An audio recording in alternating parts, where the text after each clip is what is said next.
বাংলাদেশের রাজনীতিতে আওয়ামী লীগের ভবিষ্যৎ কি? শেখ হাসিনা কি আওয়ামী লীগের সভানেত্রী থাকবেন? নাকি একটা রিফাইন্ড আওয়ামী লীগ গঠিত হবে? শেখ পরিবারের মধ্যে কি নেতৃত্ব থাকবে? নাকি শেখ পরিবারের বাইরে এই নেতৃত্বে কেউ আসবে? দলের যে সকল নেতৃবৃন্দ, সিনিয়র নেতৃবৃন্দ যারা আছেন ভারতে কিংবা বাংলাদেশের জেলখানাতে, আগামীর যে রাজনীতি, আওয়ামী লীগের রাজনীতি তাদের হাতে থাকবে? নাকি নতুন একটা নেতৃত্ব আসবে? এর বাইরে ভারত কি আওয়ামী লীগকে শেষ পর্যন্ত ওন করবে? ভারত কি বাংলাদেশ আওয়ামী লীগকে পুনর্বাসিত করার জন্য সর্বশক্তি নিয়োগ করবে? নাকি আওয়ামী লীগ একেবারে আদিকালের যে মুসলিম লীগ সেগুলোর মতো বিলীন হয়ে যাবে? দ্বিতীয়ত বর্তমান সরকার সে কি আওয়ামী লীগের ব্যাপারে নরম হবে? নাকি সরকার এখন যেভাবে আওয়ামী লীগকে নিষিদ্ধ করেছে ওই যে সিদ্ধান্ত সেই সিদ্ধান্তের উপরে অবিচল থাকবে এবং বাংলাদেশে আমিদের বা আমি এবং মামু এই মামুদের যে রাজনীতি, যে কথাগুলো এখন জনপ্রিয় হয়ে গেছে, আমি এবং মামু, এই আমি এবং মামুর রাজনীতি চলতে থাকবে যতদিন না পর্যন্ত আর একটা গণ অভ্যুত্থান না হয়, যতদিন পর্যন্ত মানুষজন তাড়িয়ে না দেয়, যতদিন পর্যন্ত তারা ব্যর্থ না হয়। আসলে কি হতে যাচ্ছে এই বিষয়গুলো চায়ের টেবিলে, পর্দার আড়ালে, সামনে এবং যেখানে সুযোগ আছে টেলিভিশনের টক শো, যেটা এই মুহূর্তে যেটিকে বলা হয় পাবলিক পার্লামেন্ট, সেই পাবলিক পার্লামেন্টে কিন্তু আলোচিত হচ্ছে। জাতীয় সংসদে অনেক বিষয় আলোচনা হচ্ছে না, করা যাচ্ছে না বা হবে না, কিন্তু আমাদের যে সামাজিক মাধ্যমগুলো এখন এটা বলতে গেলে পাবলিক পার্লামেন্টে রূপান্তরিত হয়েছে। টেলিভিশনগুলো এখন আংশিক হলেও, সব টেলিভিশন সব বক্তব্য প্রচার করতে পারে না, সব বক্তাকে আনতে পারে না, কিন্তু মোরালেস এখনও টেলিভিশন টক শোতে যে আলোচনাগুলো হচ্ছে সেই কোনো আলোচনাতেই রাজনীতি নামক যে অধ্যায়টি রয়েছে সেই অধ্যায়টিতে আওয়ামী লীগকেও বাদ দেওয়া যাচ্ছে না, শেখ হাসিনাকেও বাদ দেওয়া যাচ্ছে না। এই হলো বাস্তবতা। এখন আমাদের যে রাজনীতি, সেই রাজনীতির জটিলতাগুলো কি শুরু হয়েছে। প্রবীণ রাজনীতিবিদ জনাব ফজলুর রহমান, অ্যাডভোকেট ফজলুর রহমান, তিনি অতি সম্প্রতি একটি সাক্ষাৎকার দিয়েছেন দৈনিক, ইংরেজি দৈনিক বিজনেস স্ট্যান্ডার্ডের সঙ্গে। তিনি এখানে খুব গুরুতর একটি অশনি সংকেতের কথা বলেছেন। সেটা হলো এই যে ঢাকা বারের নির্বাচন হলো, অত্যন্ত সেন্সিটিভ। ঢাকা বারের নির্বাচন হলো, তারপর এরপর সুপ্রিম কোর্ট বারের নির্বাচন হলো। তো ঢাকা বারের নির্বাচনটা হলো পৃথিবীর সবচেয়ে বড় বার কাউন্সিল। প্রায় ৩৫,০০০-এর মতো এখানে এনলিস্টেড আইনজীবী রয়েছেন। এই বার কাউন্সিলের যে গণতান্ত্রিক রীতিনীতি, এটা পুরো ঢাকা শহরকে ডমিনেট করে, বিচার ব্যবস্থাকে ডমিনেট করে এবং একটা সরকার এবং একটা রাষ্ট্রের যে গণতান্ত্রিক মন মানসিকতা এখান থেকে শুরু হয়।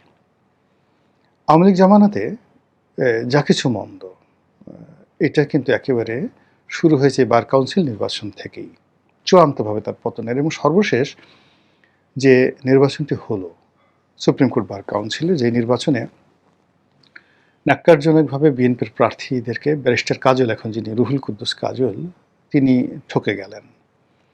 ওখানে সেই যে জুথি ভাবির কাণ্ড, তারপর শেষে ভোট র্যাগিং করে আওয়ামীপন্থী যারা লোকজন রয়েছেন তারা যেভাবে বিজয় ছিনিয়ে নিল, সেদিন থেকে কিন্তু আওয়ামী লীগের পতন অনিবার্য হয়ে পড়েছিল, যেটা আওয়ামী লীগের দরকার ছিল না। ঠিক সেম কাজটি এখন এই জমানাতে হলো, যেটা ফজলুর রহমান যেহেতু অ্যাডভোকেট, সিনিয়র অ্যাডভোকেট, রাজনীতিবিদ, রাজনৈতিক বিশ্লেষক, তিনি বিষয়টা চমৎকারভাবে বুঝিয়েছেন। তিনি বললেন যে এই যে নির্বাচনটি হলো, সেই নির্বাচনে মাত্র ৩০% ভোটার অংশগ্রহণ করেছে।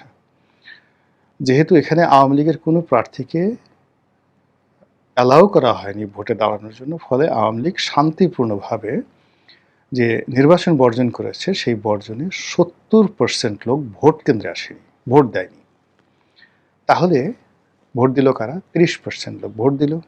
এই ৩০%-এর প্রধান প্রতিদ্বন্দ্বীকে জামাত এবং বিএনপি।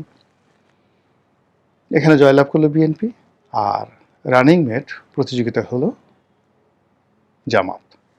আগামীতে যে নির্বাচন হবে সেখানে আওয়ামী লীগ থাকবে না, জামাত ক্ষমতায় আসবে, বিএনপি ফেল করবে, এটা ঢাকা বারের। একইভাবে জাতীয় রাজনীতিতেও ঠিক সেম দৃশ্যটা ফুটে উঠেছে। বিএনপি রানিং মেট এখন জামাত, আর জামাতের রানিং মেট এখন এনসিপি।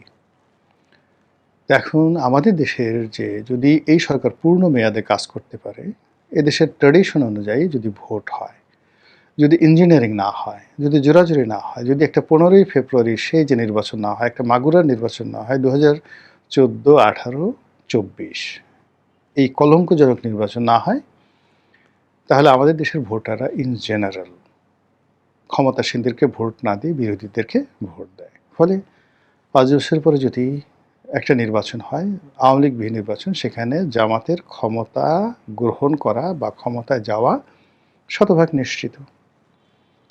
2 নম্বর হলো যে জামাত কি 5 বছর অপেক্ষা করবে? কোনো অবস্থাতেই না। জামাত চাইবে যে বাংলাদেশের রাজনীতিতে আওয়ামী লীগ অপরিহার্য হওয়ার আগেই একটা দুর্ঘটনা ঘটিয়ে দিতে। জামাত চাইবে বিএনপি কোনো কিছু বুঝে ওঠার আগেই যেন ক্ষমতার মসনদে জামাত বসে যেতে পারে, তারপরে যা হবে হবে। জামাত চাইবে তাদের এলাই যারা আছে, তাদের যে সকল সংগঠন আছে, গুপ্ত সংগঠন আছে, তাদের যে সকল plan A B C D আছে, তাদের যে সকল যাকে বলা হয় যে নেতৃত্বের যে স্তরগুলো রয়েছে, যেগুলোকে তারা 3 থেকে 4টি স্তরে গুপ্ত রেখেছে, এই গুপ্ত লোকজন মন্ত্রণালয়ে আছে, বিচারালয়ে আছে, পুলিশে আছে, বিএনপিতে আছে, আওয়ামী লীগে আছে, এখন যে শেখ হাসিনা যে দিল্লিতে থাকেন তার আশেপাশেও আছে। কাজেই তাদের কাছে যে টাটকা যে খবরগুলো আসে, সেই খবরগুলো হলো যে বিএনপি যদি অনুভব করে আওয়ামী লীগের দরকার, তাহলে জামাত নেই। আর আওয়ামী লীগ যদি মনে করে যে বিএনপির সঙ্গে তার সমঝোতা করা দরকার, তাহলে জামাত থাকে না। কাজে এই দুয়ের মাঝামাঝি যে সময়, সে সময়টা খুব অল্প, নট মোর দ্যান 6 মান্থ, অর্থাৎ আগামী ডিসেম্বর পর্যন্ত ডেডলাইন। এই ডিসেম্বরের মধ্যে, আগামী ডিসেম্বরের মধ্যে জামাত যা কিছু করতে চায় বিএনপির বিরুদ্ধে, সরকারের বিরুদ্ধে, তাকে সেটা করতে হবে। আর যদি সেটা তারা করতে না পারে, তাহলে দুটো জিনিস আছে, অর্থাৎ আওয়ামী লীগ ঢুকে পড়লে সরকার আওয়ামী লীগকে নিয়ে ব্যস্ত হয়ে পড়বে, জামাতের কোনো নামগন্ধ পাবে না, জামাত বিএনপির মার খাবে, আওয়ামী লীগের মার খাবে, এনসিপিকে তো খুঁজেই পাওয়া যাবে না। এই গেল একটা। 2 নম্বর হলো জামাত এবং বিএনপি তারা একত্র হয়ে থাকবে, মানে একেবারে যাকে বলা হয় এমন, মানে আমি এবং মামু দুজনে গলাগলি ধরে এমনভাবে আছি যে তৃতীয় কোনো শক্তি এখানে না গলাতে সাহস পাবে না। সেই অবস্থাতে যেটা হচ্ছে, ডিসেম্বরের মধ্যে বিএনপি তার সমস্ত ক্ষমতা একেবারে কুক্ষিগত এবং পাকাপোক্ত করে ফেলবে। মানে এখন তো আসলে জামাতের অনেকগুলো মুখোশ উন্মোচিত হয়ে গেছে, যেগুলো গুপ্ত আছে সেগুলো থাকুক, যেগুলো উন্মোচিত হয়ে গেছে এদেরকে খুঁজে খুঁজে ধরে ধরে ক্ষমতাচ্যুত করা, নিউট্রালাইজ করা, এটা করবে বিএনপির, মানে 2027 সনের জানুয়ারি থেকে। এই সময়টার মধ্যে তারা নিজেকে পাকাপোক্ত করে ফেলবে। এর কারণ হলো জুন জুলাই আগস্ট এই 3 মাস ক্রিটিক্যাল টাইম, কোনো নড়াচড়া তারা করবে না। সেপ্টেম্বর অক্টোবর মাসে তারা স্ট্যাবল থাকার চেষ্টা করবে, একটু নড়াচড়া করবে। অক্টোবর নভেম্বর ডিসেম্বর তারা নিজেদের শক্তি প্রদর্শন করতে থাকবে। তখন গৃহপালিত বিরোধী দল কত প্রকার, কি কি গৃহপালিত বিরোধী দল কাহাকে বলে, তাবেদার কাহাকে বলে, কিভাবে বিরোধী দলকে দিয়ে পা চাটাতে হয়, কিভাবে বিরোধী দলকে দিয়ে জুতো পরিষ্কার করতে হয়, এটা বাংলার মানুষ দেখতে পাবে 2027 সনের যাকে বলা হয় জানুয়ারি মাস থেকে। আর এই ক্ষুদ্র বিষয়টি বা এই সাধারণ বিষয়টি আপনি আমি আলোচনা করছি, আমার মতো মানুষ এটা বুঝতে পারছে। কাজেই জামাতের যেগুলো ইন্টেলেকচুয়াল আছেন, তারা এই জিনিসটা আরও সুন্দরভাবে বুঝতে পারছেন। তো বুঝতে পারার কারণে কি করছেন যে খুব সংক্ষিপ্ত সময়ের মধ্যে তাদেরকে সিদ্ধান্ত নিতে হচ্ছে যে আমরা কি এই সারাটা জীবন এভাবে জাতীয় পার্টি হয়ে থাকব, এভাবে জাসদ হয়ে থাকব, এভাবে আসম আব্দুর রব হব, এভাবে হোসেন মোহাম্মদ এরশাদ বা রওশন এরশাদ হয়ে কি আমাদের ধীরে ধীরে ধীরে ধীরে কবরের দিকে যেতে হবে, নাকি আমরা একটা শক্তিশালী বিরোধী দল হব, বিরোধী দল থেকে আমরা সরকারে যাব এবং সরকারে যাওয়ার জন্য ম্যাটিকুলাস ডিজাইন, দেশি বিদেশি সাহায্য, যা কিছু দরকার সব আমরা করব।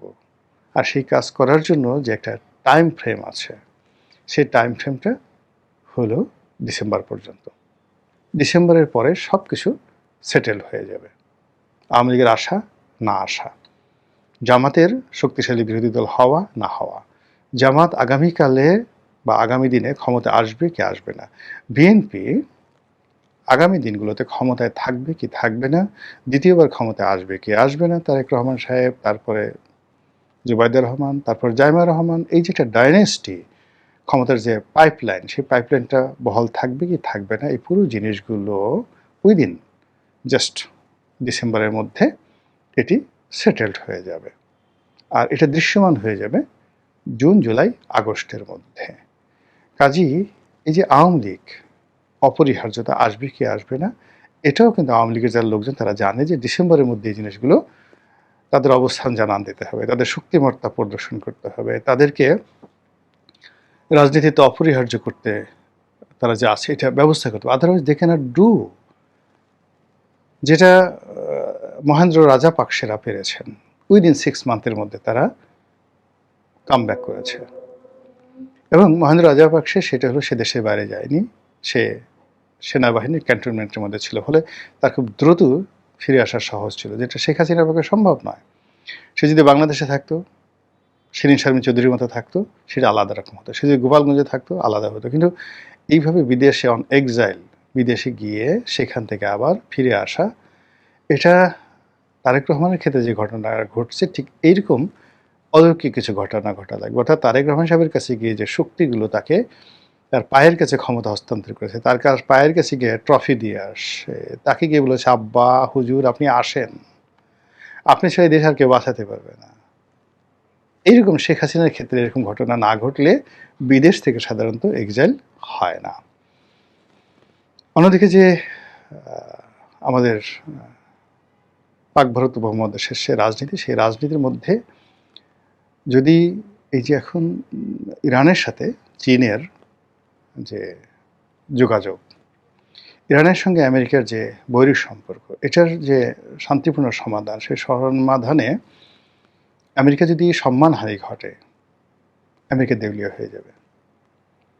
ইরানের সাথে তার যে কোনো মূল্যে একটা সুসম্পর্ক রাখতে হবে। এমনকি যদি এই যুদ্ধের ক্ষয় খরচা বাবদ $100 বিলিয়ন গোপনে হোক প্রকাশ্য হোক দিয়ে হলেও আমেরিকাকে দেখাতে হবে যে ইরানের সাথে তার একটা সম্পর্ক হয়ে আছে। আদারওয়াইজ আমাদের এই সাবকন্টিনেন্টে আমেরিকার কোনো কর্তৃত্ব থাকবে না, আর আমেরিকার কর্তৃত্ব না থাকলে ভারতের কর্তৃত্ব থাকবে না, এবং এখানে চীন এবং পাকিস্তান অপরিহার্য হয়ে পড়ে। কাজেই প্রত্যেকটা জিনিস আপনি দেখেন অ্যাট দ্য এজ, মানে একেবারে শেষ প্রান্তে এসে, সুড়ঙ্গের শেষ প্রান্তে গিয়ে যেভাবে টলটল করছে, কচুর পাতার পানির মতো একেবারে পড়ে যাবে, পড়ে যাওয়ার আগে যেভাবে মানে ওই জলটা কাঁপতে থাকে কচু পাতার উপরে, ওইভাবে পাক ভারতের রাজনীতি, ওইভাবে ভারত আমেরিকার রাজনীতি, ওইভাবে আমেরিকা পাকিস্তানের রাজনীতি, ওইভাবে বাংলাদেশ, চীন, পাকিস্তানের রাজনীতি, সব ঘুরপাক খাচ্ছে। আওয়ামী লীগ, বিএনপি, জামাতের রাজনীতি একইভাবে ঘুরপাক খাচ্ছে। যখন এভাবে ঘূর্ণিপাক খায় তখন অনেক কিছু হারিয়ে যায়। আগামীতে যে সমীকরণ আসবে, রাজনীতির সমীকরণ 2027 সনে জানুয়ারি মাসে, আপনি দেখবেন এখন যাদেরকে দেখছেন তাদের অনেককে দেখবেন না, আর যা আপনি কল্পনা করতে পারছেন না তাদের অনেককে আপনি দৃশ্যপটে দেখবেন। এটাই হলো যখন একটা ঘূর্ণিপাক হয়, সেই ঘূর্ণিপাকের আপনি যখন স্ট্রেট ওয়েতে চলতে থাকেন,